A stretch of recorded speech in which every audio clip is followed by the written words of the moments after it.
지금 당장 냉장고에 있는 무김치를 꺼내 드시려 했다면 멈추십시오. 당신이 건강을 위해 먹은 그 무 한 조각이 오늘 밤 당신의 콩팥을 망가뜨리는 날카로운 칼날이 될 수도 있습니다. 뜨끈한 소고기 뭇국에 밥 한 공기 말아 드시는 것 좋아하시죠? 아삭아삭한 깍두기 하나면 입맛 없던 어르신들도 밥 한 그릇 뚝딱 비우십니다. 이렇게 우리 식탁에서 절대 빠질 수 없는 국민 반찬이자 천연 소화제로 불리는 고마운 식재료, 바로 무입니다. 그런데 여러분 그거 아십니까? 지금 이 순간에도 맛있게 드신 그 무 반찬 때문에 여러분의 콩팥이 소리 없이 망가지고 있을 수 있다는 충격적인 사실을 말입니다. 아마 많은 분이 무는 소화도 잘 되고 독소도 빼준다는데 무슨 소리야 라고 생각하실 겁니다. 하지만 이것은 반은 맞고 반은 틀린 위험한 생각입니다. 무 자체는 훌륭한 보약이지만 여러분이 무심코 곁들인 이 반찬 하나가 섞이는 순간 무는 콩팥을 공격하는 독성 물질로 돌변합니다. 실제로 제가 만난 60대 환자분은 평생 건강을 위해 무 요리를 즐겨 드셨지만 엉뚱하게도 신장 기능 수치가 뚝 떨어져서 병원을 찾아오셨습니다. 원인은 바로 매일 식사 때마다 습관처럼 함께 먹었던 특정 음식 때문이었습니다. 저도 그분의 식단을 보고 깜짝 놀랐습니다. 누구나 냉장고에 하나쯤은 가지고 있고 고기를 먹을 때면 바늘과 실처럼 당연하게 함께 먹는 음식이었기 때문입니다. 어쩌면 여러분도 오늘 저녁 식탁 위에 이 죽음의 조합을 올려놓으셨을지도 모릅니다. 이 영상을 보시는 여러분만큼은 그런 억울한 일을 당하지 않으셨으면 좋겠습니다. 그래서 오늘 영상에서는 의사들도 도시락 싸들고 다니며 말리는 무와 최악의 궁합 4가지를 낱낱이 밝혀드리겠습니다. 그리고 반대로 이미 망가진 콩팥 세포도 되살리는 기적의 무섭취법과 찰떡궁합 음식 4가지도 선물처럼 준비했습니다. 딱 5분만 투자하세요. 평생 투석기 없이 건강하게 살 수 있는 비결을 얻어가실 수 있습니다. 오늘 영상을 끝까지 보시면 다음 3가지 핵심 정보를 확실하게 얻어가실 수 있습니다. 첫째, 의사들도 절대 함께 먹지 않는 무와 최악의 상극 음식 4가지를 명확하게 밝혀드립니다. 둘째, 이미 약해진 콩팥도 되살리는 기적의 무 섭취법과 찰떡 궁합 음식 4가지를 공개합니다. 셋째, 70대 어르신들도 소화 걱정 없이 영양을 200% 흡수할 수 있는 최고의 조리법까지 모두 알려드리겠습니다. 자, 그럼 내 콩팥을 조용히 병들게 했던 첫 번째 범인부터 바로 검거해 보겠습니다. 자, 본격적인 내용에 앞서 한 가지 오해를 풀고 가겠습니다. 많은 분이 몸에 좋은 것끼리 같이 먹으면 효과가 2배가 되겠지 라고 생각하십니다. 하지만 우리 위장은 거대한 화학 공장과 같습니다. 무 속에는 아스코르비나아제 같은 강력한 효소들이 들어있는데 이것이 특정 음식과 만나면 영양소를 파괴하는 전쟁터로 변합니다. 특히 나이가 들수록 해독 능력이 떨어지기 때문에 젊었을 때는 괜찮았던 음식 조합도 60대 이후에는 치명적인 독이 되어 혈관을 막고 콩팥에 돌을 만들 수 있습니다. 그렇다면 과연 무엇을 피해야 할까요? 지금 바로 확인해 보겠습니다. 우리가 매일 먹는 밥과 반찬들은 위장이라는 거대한 반응 탱크 속에서 서로 섞이고 반죽되면서 끊임없이 화학 반응을 일으킵니다. 젊을 때는 이 공장의 처리 능력이 아주 좋아서 웬만큼 나쁜 조합이 들어와도 억지로 분해해서 밖으로 내보낼 수 있었습니다. 하지만 나이가 들면 상황이 완전히 달라집니다. 60대가 넘어가면 위산 분비량이 젊을 때의 절반 수준으로 급격히 줄어들고 소화효소의 활동성도 현저하게 떨어집니다. 마치 수십 년을 쉴 새 없이 돌아가 낡은 기계처럼 삐걱거리기 시작하는 거죠. 이런 상태에서 서로 성질이 맞지 않는 2가지 음식이 동시에 들어오면 위장은 처리를 포기해 버립니다. 소화되지 못한 음식물들은 뱃속에서 썩어가며 독소를 뿜거나 돌처럼 딱딱하게 굳어서 혈관을 막고 장기를 공격하는 흉기로 돌변합니다. 특히 콩팥은 우리 몸의 정수기 필터와 같은 역할을 하는데 위장에서 제대로 처리되지 못한 독소들이 혈액을 타고 콩팥으로 몰려들면 여과장치인 사구체가 막히고 손상됩니다. 한번 망가진 콩팥세포는 다시는 재생되지 않기 때문에 애초에 독소가 생기지 않도록 입에 들어가는 조합부터 철저하게 관리해야 합니다. 여러분, 잠깐만요. 이렇게 내 몸을 살리는 귀한 정보는 한 번만 듣고 흘려보내기에는 너무 아깝지 않으신가요? 앞으로도 제가 알려드리는 핵심 건강 비법을 놓치지 않고 가장 먼저 받아보시려면 지금 바로 아래에 있는 구독 버튼을 꾹 눌러주세요. 여러분의 작은 손가락 터치 한 번이 100년 건강을 지키는 가장 큰 힘이 됩니다. 자, 그럼 이제 여러분의 콩팥을 지키기 위해 절대 피해야 할 첫 번째 상극 음식부터 자세히 알아보겠습니다. 자, 그럼 여러분의 콩팥을 위협하는 첫 번째 시한폭탄부터 제거해 보겠습니다. 그것은 바로 우리가 알록달록한 색감이 예뻐서 혹은 건강식의 대명사라고 믿어서 자주 먹었던 비빔밥이나 김밥, 그리고 보쌈김치 속에 숨어있는 당근과 오이입니다. 아마 지금 이 말씀을 듣고 원장님 채소끼리 같이 먹는데 도대체 무슨 문제가 있다는 겁니까? 라고 반문하시는 분들이 분명 계실 겁니다. 당근과 오이도 몸에 좋고 무도 몸에 좋으니 섞어 먹으면 금상첨화가 아니냐고 생각하는 것이 어찌 보면 당연합니다. 하지만 영양학적인 관점에서 볼 때 이것은 내 몸을 지켜주는 가장 강력한 방어막을 내 손으로 스스로 없애버리는 안타까운 자해 행위와 다를 바 없습니다.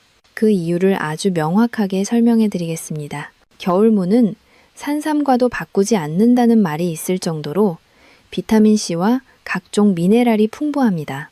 특히 무 속에 들어있는 풍부한 비타민C는 우리 몸의 콩팥과 혈관을 청소해주는 아주 중요한 청소 부위이자 콩팥 세포가 늙지 않게 막아주는 항산화 방패 역할을 합니다. 나이가 들면 콩팥의 여과 기능이 떨어지면서 체내에 활성산소라는 독성 찌꺼기가 많이 쌓이게 되는데 무의 비타민C가 바로 이 찌꺼기를 제거해서 콩팥의 부담을 덜어주는 핵심 역할을 하는 것입니다. 그런데 문제는 당근과 오이의 껍질 속에 들어있는 아스코르비나 아제라는 강력한 효소입니다.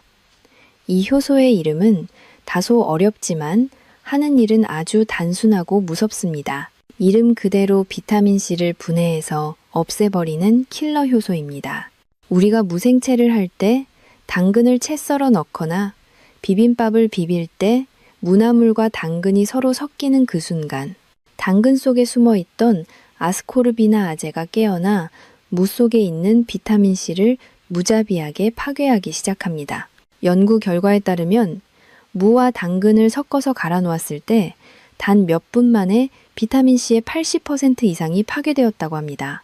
우리가 식당에서 혹은 집에서 맛있게 먹었던 그 알록달록한 음식들이 사실은 영양가가 하나도 없는 빈 껍데기에 불과했던 것입니다. 결국 비타민C가 사라진 무를 먹는다는 것은 콩팥을 보호해줄 방패 없이 전쟁터에 나가는 병사와 같습니다. 콩팥은 활성산소의 공격을 고스란히 받게 되고 이것이 반복되면 콩팥의 노화가 빨라지고 기능이 저하될 수밖에 없습니다. 그렇다면 이미 냉장고에 당근과 오이가 잔뜩 있는데 다 갖다 버려야 할까요? 아닙니다. 이 치명적인 궁합을 피하면서도 안전하게 드실 수 있는 아주 간단한 마법 같은 비법이 있습니다. 바로 식초입니다. 아스코르비나아제라는 효소는 산성에 매우 약한 특징이 있습니다. 그래서 무와 당근 오이를 함께 무치거나 요리할 때 식초를 한 스푼만 넣어주시면 됩니다. 식초의 새콤한 성분이 효소의 활동을 억제해서 무의 소중한 비타민C가 파괴되는 것을 막아줍니다. 식초가 콩팥을 지키는 든든한 보디가드 역할을 하는 셈입니다. 만약 식초의 신맛이 싫으신 분들은 가열조리법을 사용하시면 됩니다. 아스코르비나아제는 열에도 약하기 때문에 당근을 미리 기름에 살짝 볶아서 익힌 다음에 무와 섞으시면 효소가 힘을 쓰지 못합니다. 특히 김밥을 싸실 때 당근을 생으로 넣지 마시고 꼭 팬에 볶아서 넣으십시오. 그것이 우리 가족의 콩팥 건강을 지키는 작은 지혜입니다. 보쌈을 드실 때도 마찬가지입니다. 무김치 속에 당근이나 오이가 섞여 있다면 가급적 골라내고 드시는 것이 좋습니다. 사소해 보이지만 이런 작은 습관들이 모여서 10년 뒤 여러분의 콩팥 수명을 결정짓습니다. 밥상 위의 색깔을 맞추는 것보다 더 중요한 것은 내 몸속 장기들의 평화를 지키는 것입니다. 자, 그렇다면 당근과 오이보다 더 심각하고 어쩌면 돈 낭비, 건강 낭비의 끝판왕이라고 불리는 두 번째 상극 음식은 과연 무엇일까요? 이것은 정말 억울해서 땅을 치고 통곡할 노릇입니다. 바로 공개하겠습니다. 자, 앞서 말씀드린 당근과 오이는 그나마 영양소가 파괴되는 정도이니 조금은 다행이라고 위안을 삼을 수도 있습니다. 하지만 지금부터 말씀드릴 두 번째 상극 음식은 그 차원이 완전히 다릅니다. 이것은 단순히 비타민 몇 개가 사라지는 것을 넘어서 여러분의 지갑을 털어가고 심지어 믿었던 건강마저 배신하게 만드는 그야말로 억울함의 결정체이기 때문입니다. 바로 대한민국 어르신들이 가장 사랑하고 명절마다 자식들에게 선물로 가장 많이 받는 보약 중에 보약 인삼과 각종 한약입니다. 아마 어릴 적에 어르신들로부터 한약 먹을 때 물을 먹으면 머리카락이 하얗게 샌다는 무시무시한 이야기를 들어보신 적이 있으실 겁니다. 많은 분이 이것을 단순히 어린아이들이 물을 안 먹을까봐 지어낸 미신이라고 생각하시지만 사실 이 말에는 아주 중요한 의학적 경고가 담겨 있습니다. 한약재 중에서 피를 맑게 하고 콩팥 기운을 북돋워주는 숙지황이라는 약재가 있습니다. 이 숙지황이 무와 만나면 그 약효가 완전히 사라지는 것을 빗대어 머리가 샌다고 표현한 것입니다. 즉, 무와 보약이 만나면 아무런 효과를 보지 못한다는 선조들의 지혜가 담긴 경고였던 것입니다. 제가 실제로 진료실에서 만났던 70이 세희 선생님의 기가 막힌 사연을 들려드리면 아마 무릎을 탁 치며 깊이 공감하실 겁니다. 이 선생님은 평생을 교육계에 몸담으시다 은퇴하신 아주 점잖고 깐깐한 분이셨는데 어느 날 얼굴이 흑빛이 되어 저를 찾아오셨습니다. 선생님은 최근 들어 자꾸만 손발이 얼음장처럼 차갑고 다리에 힘이 풀려 주저앉을 것 같다고 하셨습니다. 더 심각한 건 소변에 거품이 잔뜩 끼면서 밤마다 화장실을 대여섯 번씩 들락거리느라 잠을 한숨도 못 잔다는 것이었습니다. 병원 정밀 검사 결과는 초기 만성 콩팥병이 진행 중인 상황이었습니다. 콩팥 기능 수치인 크레아티닌 수치가 정상 범위를 벗어났고 단백뇨도 심각하게 보였습니다. 그런데 상담을 하던 중에 아주 이상하고도 안타까운 점을 발견했습니다. 이 선생님은 은퇴 후 급격히 떨어진 기력을 회복하겠다며 자식들이 큰맘 먹고 백화점에서 사들인 최고급 6년근 홍삼 농축액을 무려 6개월째 하루도 빠짐없이 드시고 계셨던 것입니다.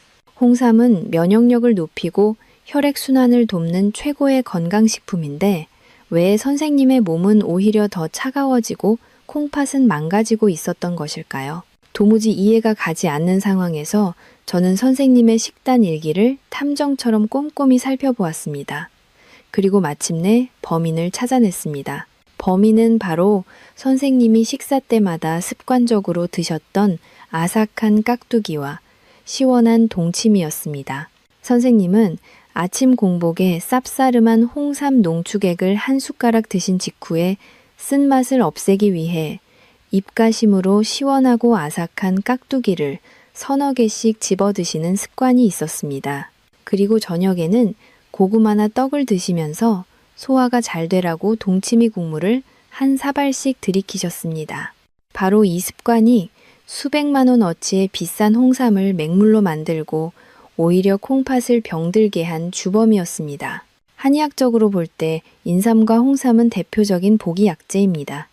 즉 땅의 기운을 받아 몸속의 에너지를 위로 끌어올리고 몸을 따뜻하게 데워주는 역할을 합니다. 반면에 무는 하기식품의 대명사입니다. 꽉 막힌 속을 뚫어주고 기운을 아래로 깎아내려 밖으로 배출시키는 성질이 아주 강합니다. 창과 방패처럼 성질이 정반대인 두 음식이 뱃속에서 만났으니 무슨 일이 벌어졌겠습니까? 인삼이 낑낑대며 귀한 에너지를 채워 넣으려고 하면 무가 가차없이 그 기운을 깎아내려 소변과 대변으로 내보내버린 것입니다. 마치 한겨울에 난로를 피워놓고 창문을 활짝 열어놓은 꼴이나 마찬가지입니다.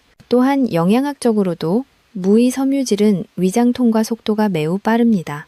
홍삼의 사포닌 성분이 장내 미생물에 의해 분해되어 우리 몸에 흡수되려면 충분한 시간이 필요한데 무가 홍삼을 끌어안고 순식간에 장을 통과해버리니 몸에 흡수될 시간이 전혀 없었던 것입니다. 말 그대로 비싼 똥을 만드는 셈이 된 것이죠. 더 심각한 문제는 콩팥에서 일어났습니다. 인삼의 약효 성분과 무의 소화 효소가 위장에서 충돌하면서 서로 엉겨붙어 흡수되지 않는 거대 분자 찌꺼기가 되어버렸습니다. 우리 몸은 이것을 영양분이 아니라 빨리 처리해야 할 노폐물로 인식합니다. 결국 콩팥은 가뜩이나 기능이 떨어져 힘겨운 상태인데 주인님이 비싼 돈 주고 먹은 이 덩어리들을 걸러내느라 쉴 새 없이 과로를 해야 했습니다. 이 선생님이 느끼셨던 극심한 피로감과 단백뇨는 콩팥이 제발 좀 살려달라고 보내는 비명소리였던 것입니다. 제가 이 사실을 하나하나 설명해 드리자 선생님은 허탈한 표정으로 한동안 말을 잇지 못하셨습니다. 자식들이 뼈 빠지게 벌어서 사준 약을 내 무식한 식습관 때문에 독으로 만들었다니 내가 내 몸을 망쳤구먼 하시며 끝내 눈시울을 붉히셨습니다. 저는 선생님께 당장 무김치와 동치미를 끊으라고 처방했습니다. 그리고 홍삼이나 한약을 드실 때는 약효가 충분히 흡수될 수 있도록 최소한 2시간에서 3시간의 간격을 두고 무요리를 드시라고 신신당부했습니다. 그리고 3개월 뒤 다시 병원을 찾으신 선생님의 얼굴에는 놀랍게도 붉은 혈색이 돌아와 있었습니다. 콩팥 수치도 눈에 띄게 안정을 찾았고 무엇보다 손발이 따뜻해지고 밤에 화장실을 가는 횟수가 확 줄어들어 이제야 살 것 같다고 환하게 웃으셨습니다. 여러분 혹시 여러분의 냉장고에도 자녀분들이 사주신 귀한 보약이나 홍삼이 들어있습니까? 그리고 그 바로 옆 칸에 깍두기나 총각김치가 나란히 놓여 있지는 않습니까? 만약 그렇다면 지금 당장 그 둘의 거리를 견우와 직녀처럼 멀리 떼어 놓으십시오. 그것이 돈을 버는 길이고 콩팥을 살리는 지름길입니다. 건강은 무엇을 먹느냐보다 어떻게 먹느냐가 훨씬 중요합니다. 자, 그럼 이제 3번째적으로 넘어가겠습니다. 이것은 앞서 말씀드린 2가지보다 훨씬 더 은밀하고 교묘하게 우리 몸을 공격합니다. 특히 여성분들의 갑상선을 노리고 콩팥까지 도미노처럼 무너뜨리는 무서운 녀석입니다. 겨울철 따뜻한 이불 속에서 텔레비전을 보며 무심코 까먹는 이것, 바로 귤입니다. 자, 지금까지 우리는 당근과 오이로 인한 영양소 파괴, 그리고 인삼과 무의 잘못된 만남으로 인한 금전적, 건강적 손실에 대해 깊이 있게 알아보았습니다. 아마 여기까지 들으신 분들은 나는 인삼도 안 먹고 당근도 잘 안 먹으니 괜찮겠지 하고 안심하실 수도 있습니다. 하지만 지금부터 말씀드릴 3번째와 4번째 상극 음식은 그 누구도 피할 수 없는 함정입니다. 왜냐하면 이것들은 대한민국 겨울철 가정집에서 너무나 흔하게 볼 수 있는 국민 간식이자 반찬이기 때문입니다. 특히 여성분들의 갑상선 건강과 어르신들의 피부 건강을 위해 이 부분은 절대 놓치시면 안 됩니다. 3번째로 경고할 위험한 짝꿍은 바로 겨울철 따뜻한 전기장판 위에서 텔레비전을 보며 까먹는 새콤달콤한 귤입니다. 겨울에 뜨끈한 소고기 묵국이나 무조림으로 저녁 식사를 맛있게 하시고 후식으로 귤 한 바구니를 가족들과 나눠 드시는 풍경은 우리에게 너무나 익숙하고 정겨운 모습입니다. 하지만 의사인 제 입장에서 볼 때 이 모습은 시한폭탄을 돌리는 것과 다름없어 보여 가슴이 철렁 내려앉습니다. 특히 평소에 갑상선 기능이 약하거나 콩팥이 안 좋은 분들에게는 이 사소한 습관이 치명적인 결과를 초래할 수 있습니다. 그 무서운 이유를 설명해 드리겠습니다. 물을 섭취하면 우리 몸속에서 대사 과정을 거치며 티오시아네이트라는 물질이 생성됩니다. 이 물질은 평소에는 큰 문제가 되지 않지만 귤이나 오렌지 같은 감귤류 과일의 풍부한 플라보노이드 성분과 만나면 갑상선 기능을 강력하게 억제하는 성질로 돌변합니다. 갑상선은 우리 몸의 보일러와 같아서 호르몬을 분비해 체온을 유지하고 신진대사를 조절하는 아주 중요한 기관입니다. 그런데 무와 귤이 만나 갑상선을 공격하면 갑상선 비대증이 생기거나 기능 저하증이 올 수 있습니다. 문제는 여기서 끝이 아닙니다. 갑상선 기능이 떨어져 신진대사가 느려지면 우리 몸의 혈액순환이 급격히 나빠집니다. 혈액순환이 안 되면 가장 먼저 타격을 입는 장기가 바로 콩팥입니다. 콩팥은 쉴 새 없이 혈액을 공급받아 걸러내야 하는데 피가 잘 돌지 않으니 콩팥세포가 서서히 굶어 죽게 되는 것입니다. 결국 무심코 먹은 귤 몇 개가 나비 효과처럼 번져서 갑상선을 망가뜨리고 콩팥까지 도미노처럼 무너뜨리는 것입니다. 그러니 오늘부터는 무가 들어간 식사를 하셨다면 귤은 최소한 2시간 뒤로 미루시거나 다른 날 간식으로 드시는 지혜가 필요합니다. 자, 이제 마지막 4번째 상극 음식을 말씀드릴 차례입니다.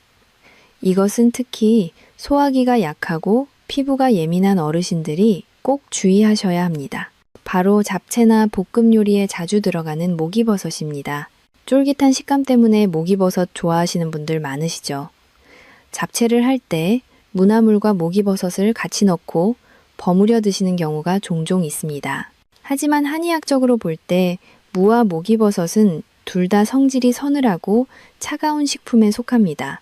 나이가 들어 위장 기능이 떨어진 상태에서 찬 성질의 음식이 한꺼번에 들어오면 위장은 마치 얼음물을 뒤집어 쓴 것처럼 굳어버립니다.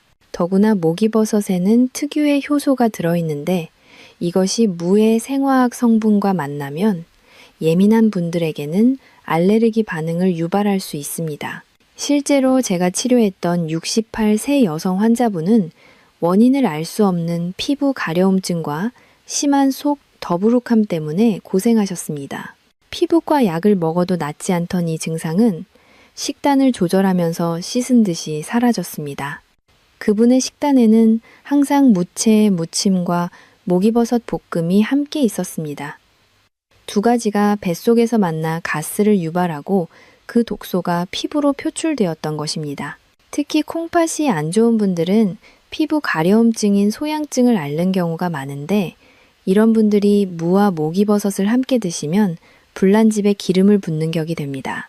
소화가 안 되어 배에 가스가 차면 복압이 올라가고 이는 곧 뒤쪽에 있는 콩팥을 압박하여 혈류를 방해하는 원인이 되기도 합니다. 사랑하는 구독자 여러분, 여기까지 들으시면서 혹시 너무 걱정되거나 무서우신가요?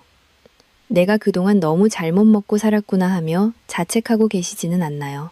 절대 그러실 필요 없습니다. 지금이라도 알게 된 것이 천만다행이고 큰 축복입니다. 오늘 이 영상을 보신 여러분은 이제 남은 인생 동안 이 위험한 질환들을 피해갈 수 있는 보물지도를 손에 넣으신 겁니다. 이 귀한 정보를 잊지 않겠다는 다짐으로 지금 아래 댓글창에 콩팥을 지키자 라고 한 번씩만 적어주세요. 여러분의 작은 다짐이 뇌에 각인되어 실제로 식습관을 바꾸는 강력한 힘이 됩니다. 그리고 아직 구독을 안 누르신 분이 계시다면 지금 바로 구독 버튼을 꾹 눌러주세요. 여러분이 건강해지는 그날까지 제가 옆에서 든든한 주치의가 되어드리겠습니다. 자, 지금까지는 무와 함께 먹으면 독이 되는 음식들을 알아보며 가슴을 쓸어내리셨을 겁니다. 그렇다면 도대체 무를 어떻게 먹어야 약이 되는 걸까요? 안 되는 것만 잔뜩 들어서 답답하셨죠. 이제부터는 분위기를 바꿔서 희망찬 이야기를 해보겠습니다. 죽어가던 콩팥 세포도 벌떡 일으켜 세우고 막힌 혈관을 시원하게 뚫어주는 기적의 무섭취법과 환상의 짝꿍 4가지를 지금부터 시원하게 공개하겠습니다. 특히 첫 번째로 소개해드릴 이 방법은 뼈가 약하고 소변 보기가 힘든 분들에게는 그야말로 산삼보다 귀한 명약이 될 것입니다. 자, 지금까지 제 이야기를 들으시면서 혹시 마음이 조금 무거우셨나요?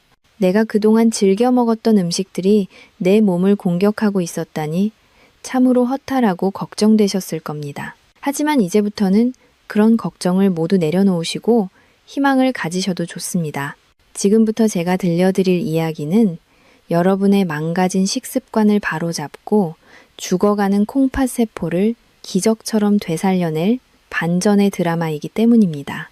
앞서 말씀드린 4가지 상극 음식을 피하는 것이 건강을 지키는 방패였다면 지금부터 소개해드릴 4가지 찰떡 궁합 음식과 조리법은 여러분의 몸을 강철처럼 단단하게 만드는 강력한 창이 될 것입니다.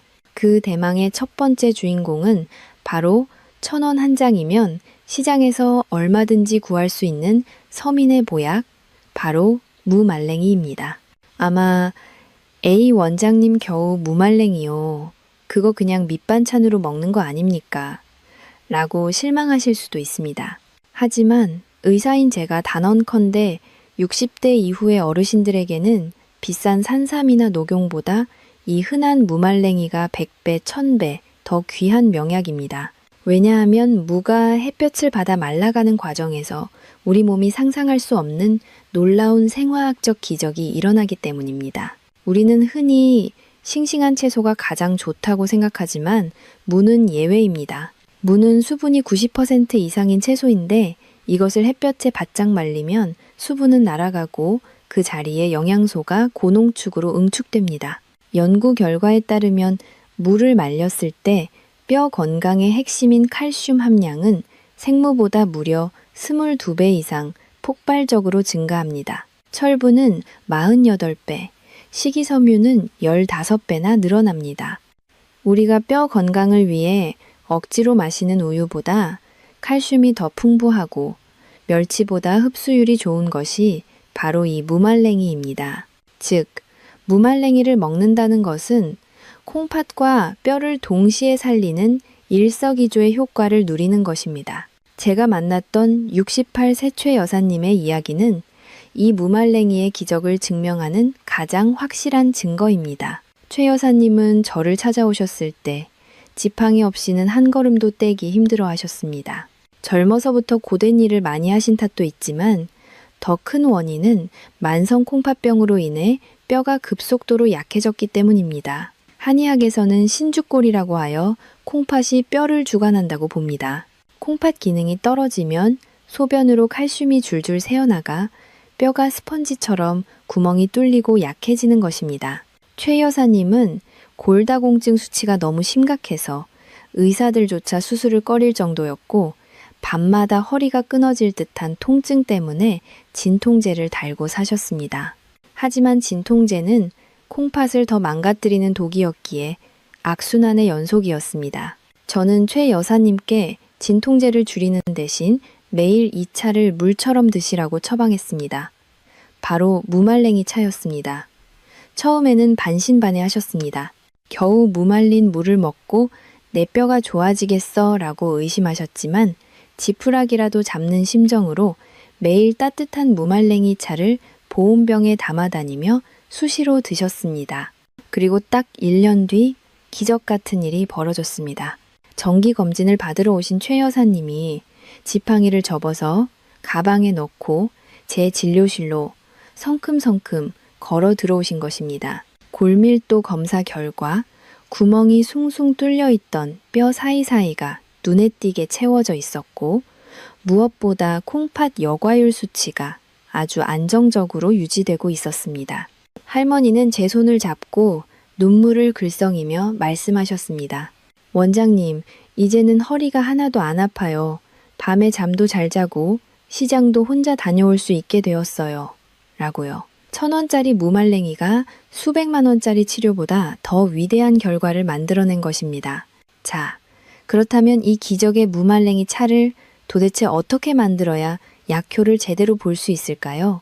그냥 말린 물을 물에 넣고 끓이면 될까요? 절대 아닙니다. 여기서 많은 분이 실수하십니다. 무말랭이의 약효를 극대화하고 콩팥에 부담을 주지 않으려면 반드시 거쳐야 할 핵심 과정이 하나 있습니다. 바로 코름 과정입니다. 프라이팬에 기름을 두르지 않고 말린 물을 약한 불에서 천천히 볶아주는 것을 낳는다고 합니다. 생무는 성질이 차갑지만 이렇게 불에 데서주면 성질이 따뜻하게 변합니다. 나이가 들면 기초 체온이 떨어지고 콩팥이 차가워지는데 따뜻한 성질로 변한 무말랭이 차가 들어가면 콩팥을 따뜻하게 데워주어 혈액순환을 돕고 노폐물 배출을 촉진합니다. 지금부터 종이와 펜을 꺼내서 제가 알려드리는 황금 레시피를 꼭 적어두십시오. 이것은 단순한 요리법이 아니라 여러분의 노년을 지켜줄 처방전입니다. 먼저 가을이나 겨울에 수확한 단단한 물을 손가락 굵기로 썰어서 햇볕이 잘 들고 바람이 통하는 곳에서 일주일 정도 바짝 말립니다. 요즘은 식품 건조기를 쓰셔도 되지만 비타민 D 합성을 위해서는 잠시라도 햇볕을 쐬어주는 것이 좋습니다. 잘 말린 무말랭이를 흐르는 물에 씻어 먼지를 제거한 뒤 물기를 꽉 짭니다. 그리고 달궈진 마른 팬에 넣고 약한 불에서 노릇노릇해질 때까지 볶아줍니다. 이때 구수한 숭늉 냄새가 날 때까지 충분히 볶아주셔야 합니다. 물이 팔팔 끓어오르면 약한 불로 줄여서 20분 정도 더 은근하게 우려내십시오. 그러면 물 색깔이 보리차처럼 진한 황금색으로 변합니다. 바로 이 황금색 물이 뼈를 채우고 콩팥을 씻어내는 생명수입니다. 이 차는 카페인이 전혀 없어서 물 대신 수시로 마셔도 좋고 특히 식사 후에 드시면 천연 소화제 역할을 해서 속이 더부룩한 증상도 싹 사라집니다. 구수하고 달큰한 맛 때문에 아이들도 좋아하고 어르신들 입맛에도 딱 맞습니다. 최 여사님이 효과를 보셨던 비결 중 하나는 바로 꾸준함이었습니다. 아침에 일어나서 따뜻하게 한 잔, 식사 후에 한 잔, 그리고 잠들기 전에 한 잔, 이렇게 하루 3번을 꼬박꼬박 챙겨 드셨습니다. 특히 겨울철에는 콩팥이 추위에 약해져 기능이 더 떨어지기 쉬운데 따뜻한 무말랭이 차 한 잔이면 뱃속이 훈훈해지고 온몸의 긴장이 풀리는 것을 느끼실 수 있을 겁니다. 여러분, 비싼 영양제 살 돈으로 이번 주말 시장에 나가서 싱싱한 물을 한 다발 사오시는 건 어떨까요? 베란다 채반에 물을 썰어 널어놓고 그것이 꼬들꼬들하게 말라가는 모습을 보는 것만으로도 이미 건강해지는 기분이 드실 겁니다. 내 손으로 직접 만든 보약으로 내 몸을 돌보는 기쁨, 그 무엇과도 바꿀 수 없는 행복입니다. 자, 하지만 무말랭이 차만으로는 뭔가 조금 부족하다고 느끼시는 분들도 계실 겁니다. 뼈는 튼튼해졌는데 혈관에 낀 기름때는 어떻게 청소해야 할까 고민되시죠? 걱정하지 마십시오. 두 번째로 소개해드릴 짝꿍 음식은 바로 혈관 청소의 제왕이자 콩팥의 부담을 덜어주는 최고의 파트너입니다. 우리 밥상에 가장 자주 올라오는 생선, 바로 고등어입니다. 무와 고등어가 만나면 어떤 놀라운 시너지 효과가 일어나는지, 그리고 콩팥을 살리기 위해 비린내 없이 완벽하게 조리하는 비법은 무엇인지 다음 장에서 낱낱이 공개하겠습니다. 자, 방금 말씀드린 무말랭이 차로 뼈를 튼튼하게 채우셨다면 이제는 우리 몸 구석구석을 흐르는 혈관을 대청소할 시간입니다.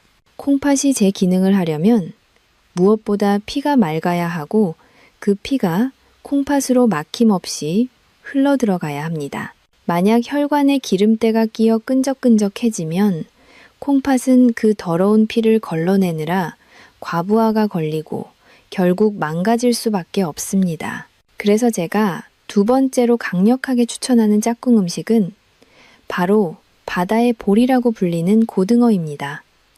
아마 고개를 갸웃하시는 분들도 계실 겁니다. 원장님 콩팥 안 좋으면 등푸른 생선 조심하라고 하던데요.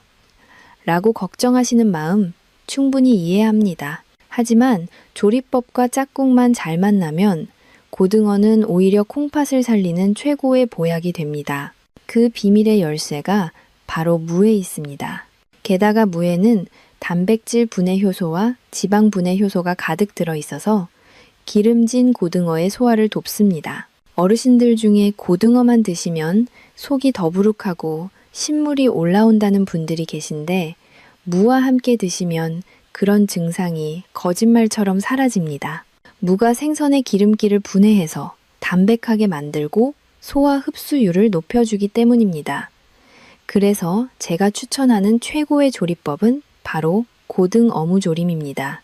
한국인의 밥상에서 가장 사랑받는 메뉴이지만 건강하게 만드는 비법은 따로 있습니다. 지금부터 콩팥을 살리는 고등 어묵조림 황금 레시피를 알려드리겠습니다. 먼저 가을 무를 1cm에서 1.5cm 두께로 큼직하고 도톰하게 썹니다. 너무 얇게 썰면 조리는 과정에서 다 으스러져 버리기 때문에 약간 두께감이 있어야 합니다. 그리고 냄비 바닥에 물을 빈틈없이 깔아줍니다. 이것이 핵심 포인트입니다. 물을 바닥에 깔면 생선이 냄비에 눌어붙어 타는 것을 막아줄 뿐만 아니라 무에서 나온 시원한 채수가 위로 올라오면서 고등어 살 속으로 스며들어 비린내를 싹 잡아줍니다. 무 위에 손질한 고등어를 얹고 양념장을 붓습니다. 이때 양념장은 되도록 슴슴하게 만드시는 것이 콩팥 건강에 좋습니다. 간장량을 평소의 절반으로 줄이고 대신 고춧가루와 마늘, 그리고 생강을 넉넉히 넣으십시오. 특히 생강은 고등어의 비린내 성분인 트리메틸아민을 제거하는 데 탁월합니다. 물을 자박하게 붓고 처음에는 뚜껑을 연 채로 센 불에서 5분 정도 끓입니다.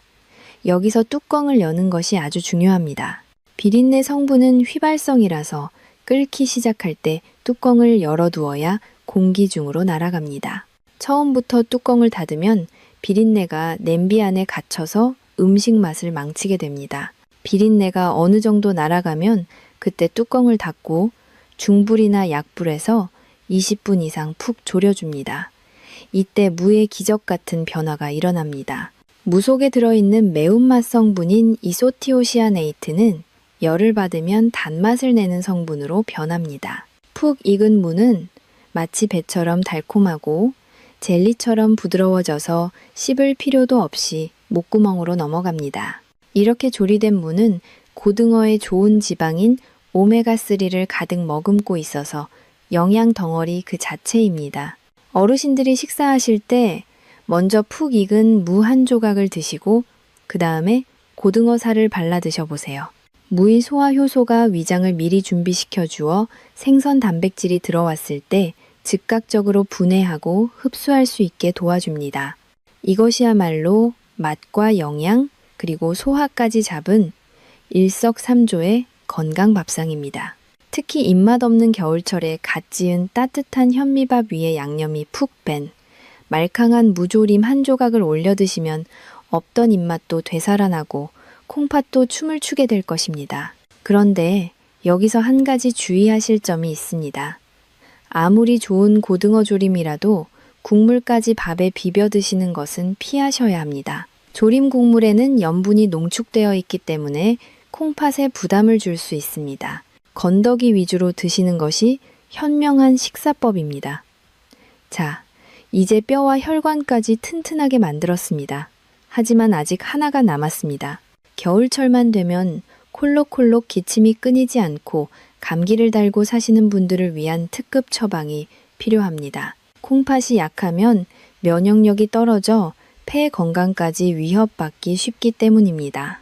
그래서 준비한 세 번째와 네 번째 짝꿍은 바로 천연 감기약이자 우리 몸의 흡수율을 3배나 높여주는 마법의 재료들입니다. 냉장고에 있는 이것과 무가 만나면 병원 갈 일이 없어진다는 놀라운 조합을 바로 다음 장에서 공개하겠습니다. 자, 앞서 고등어 무조림으로 혈관 속 기름때를 말끔하게 씻어내셨다면 이제는 우리 몸의 숨통을 트이게 하고 면역력의 최전방을 지킬 차례입니다. 특히 겨울철만 되면 마른 기침을 달고 사시거나 가래가 끓어서 밤잠을 설치는 어르신들이 정말 많습니다. 그런데 여러분, 혹시 잦은 기침이 콩팥에도 큰 부담을 준다는 사실을 알고 계십니까? 기침을 심하게 하면 복압이 순간적으로 치솟으면서 콩팥을 쥐어짜는 듯한 압력을 가하게 됩니다. 콩팥이 약한 분들에게는 이 충격이 반복되는 것 자체가 콩팥 세포를 손상시키는 원인이 될 수 있습니다. 그래서 호흡기 건강을 지키는 것이 곧 콩팥을 보호하는 길입니다. 바로 이때 필요한 세 번째 짝꿍이 자연이 선물한 천연 항생제, 바로 꿀입니다. 무와 꿀이 만나면 병원 약보다 더 강력한 호흡기 치료제가 탄생합니다. 무 특유의 톡 쏘는 매운맛을 내는 시니그린 성분은 기관지 점막을 튼튼하게 하고 가래를 묽게 만들어 배출을 돕습니다. 여기에 강력한 살균 작용과 진정 작용을 하는 꿀이 더해지면 염증으로 부어오른 목을 가라앉히고 세균 번식을 막아줍니다. 옛날 궁중에서는 왕이 기침을 하면 무와 꿀을 재워 만든 차를 수시로 올렸다고 합니다. 그만큼 역사적으로 검증된 명약입니다. 지금부터 집에서 단돈 5,000원으로 만들 수 있는 기적의 무꿀청 레시피를 알려드리겠습니다. 먼저 깨끗이 씻은 무를 껍질째 깍두기 모양으로 작게 썹니다. 껍질에 비타민C가 알맹이보다 2배나 많기 때문에 절대 벗기시면 안 됩니다. 소독한 유리병에 썰어놓은 물을 넣고 무가 잠길 정도로 꿀을 붓습니다. 그리고 실온에서 딱 3일만 숙성시키면 됩니다. 정말 간단하죠? 3일이 지나면 무에서 수분이 빠져나와 쪼글쪼글해지고 꿀과 무즙이 섞여서 맑은 물처럼 변합니다. 이때 무건더기는 건져내어 장아찌로 드시고 남은 액기스를 냉장고에 보관하며 드시면 됩니다. 드시는 방법도 아주 중요합니다. 아침 저녁으로 따뜻한 물 1컵에 무꿀청을 2스푼 타서 차로 드십시오. 목이 칼칼할 때마다 한 잔씩 마시면 목구멍에 끼어있던 끈적한 가래가 싹 녹아내리고 기침이 거짓말처럼 잦아드는 것을 경험하실 겁니다.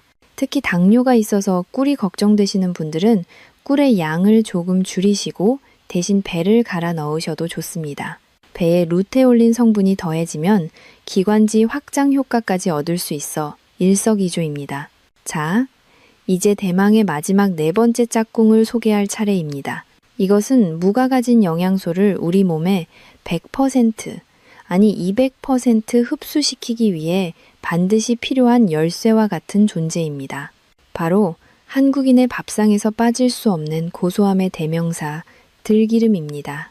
만약 무를 그냥 물에 삶거나 생으로만 드신다면 이 귀한 지용성 비타민들은 흡수되지 못하고 그대로 배출되어 버립니다. 너무 아깝지 않습니까? 이때 식물성 오메가3가 풍부한 들기름을 만나면 흡수율이 무려 3배 이상 폭발적으로 증가합니다.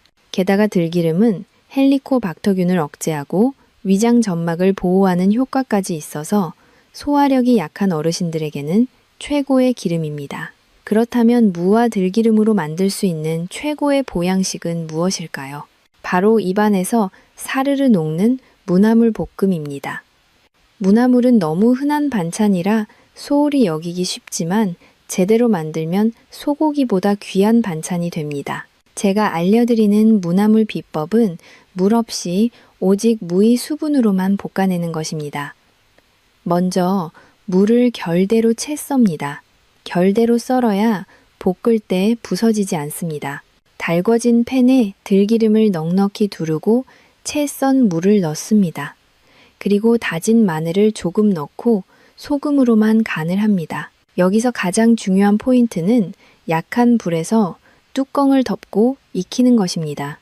물을 넣지 않아도 무 자체에서 나온 달큰한 채수가 들기름과 섞이면서 자작하게 국물이 생깁니다. 무가 투명해지고 젓가락으로 눌렀을 때 푹 들어갈 정도로 부드럽게 익혀야 합니다. 이렇게 만든 무나물은 씹을 필요도 없이 술술 넘어갑니다. 치아가 약한 어르신들에게는 이보다 더 좋은 반찬이 없습니다. 따뜻한 밥 위에 들기름 향이 가득한 무나물을 듬뿍 올려서 비벼 드셔보세요. 고소한 들기름이 무의 영양소를 감싸 안고 세포 하나하나까지 전달해 줄 것입니다. 특히 이 요리는 장운동을 촉진해서 노년기의 골칫거리에 해당하는 변비를 해결하는 데도 탁월한 효과가 있습니다. 장이 깨끗해지면 콩팥으로 가는 독소가 줄어들어 콩팥 건강까지 덩달아 좋아지는 선순환이 일어납니다. 자, 정리해 보겠습니다.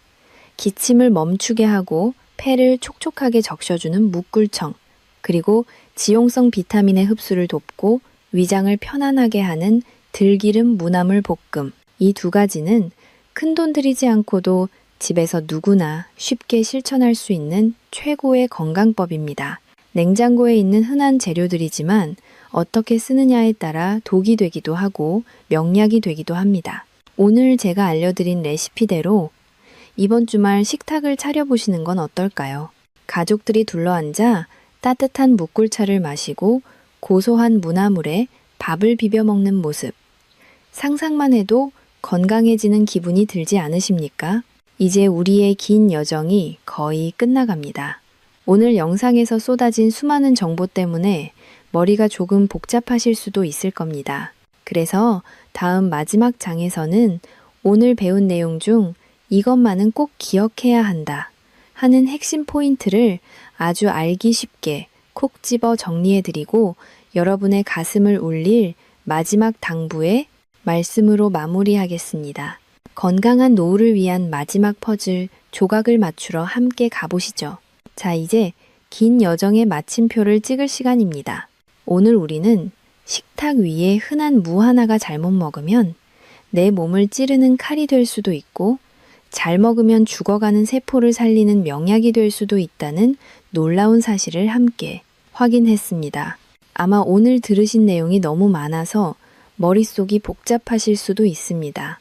그래서 제가 여러분의 기억 속에 꼭 저장해야 할 핵심 내용을 아주 간단하고 명쾌하게 정리해 드리겠습니다. 딱 두 가지만 기억하시면 됩니다. 첫째, 절대 만나지 말아야 할 4가지 악연을 끊어내십시오.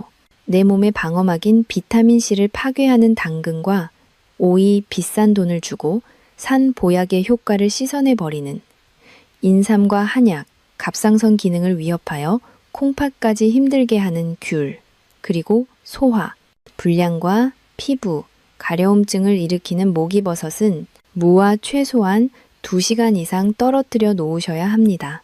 이것은 타협할 수 없는 철칙입니다. 둘째, 최고의 단짝 친구들을 곁에 두십시오. 구멍난 뼈를 채우고 콩팥을 따뜻하게 하는 무말랭이, 차끈적한 혈관을 씻어내는 고등어 조림, 지긋지긋한 기침을 잠재우는 묵꿀청, 그리고 영양소 흡수율을 폭발적으로 높이는 들기름 무나물은 여러분의 콩팥과 온몸을 지키는 4대 천왕입니다. 밥상 위에 반찬을 바꾸는 것이 내 몸의 운명을 바꿉니다. 사랑하는 구독자 여러분, 제가 병원에서 수많은 환자분들을 뵈면서 깨달은 진리가 하나 있습니다. 세상에서 가장 슬픈 일은 돈이 없어서 치료를 못 받는 것이 아니라 몰라서 내 몸을 망치는 것입니다. 제가 만난 이 선생님이나 최 여사님처럼 평생을 성실하게 살아오신 분들이 잘못된 식습관 하나 때문에 병상에 누워 후회하시는 모습을 볼 때마다 저는 의사로서 가슴이 미어집니다. 반면에 사소한 습관 하나를 지켜서 80세가 넘어서도 자식들의 부축 없이 여행을 다니며 인생의 황금기를 즐기시는 분들도 계십니다. 건강한 노후는 로또 복권처럼 우연히 찾아오는 행운이 아닙니다. 매일 아침 내가 입으로 가져가는 숟가락 끝에서 결정되는 필연적인 결과입니다. 많은 어르신들이 자식들에게 짐이 될까봐 걱정하십니다. 나중에 아파서 자식들 고생시키면 어떡하나 하고 말이죠. 그 마음 저도 잘 압니다. 그렇다면 오늘부터 당장 실천하십시오. 비싼 보약을 사 먹는 것보다 올바른 방법으로 무 하나를 챙겨 먹는 것이 자식들을 위하는 가장 큰 사랑입니다.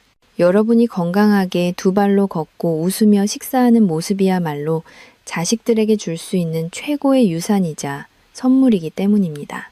오늘 이 영상이 여러분의 남은 인생을 바꾸는 작은 불씨가 되었기를 바랍니다.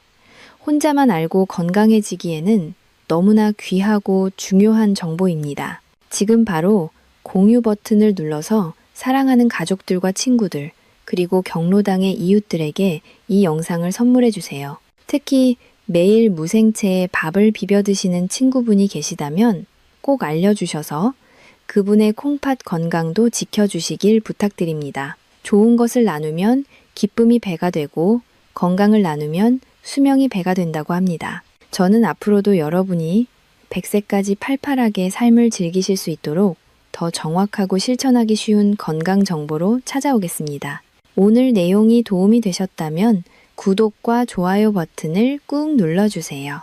여러분의 따뜻한 관심이 제가 영상을 만드는 가장 큰 힘이 됩니다.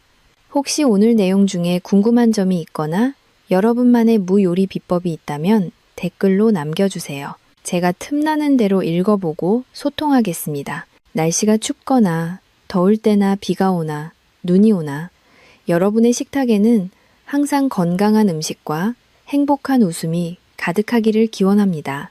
여러분은 지금보다 훨씬 더 건강해질 자격이 있습니다. 지금까지 여러분의 주치의였습니다. 감사합니다.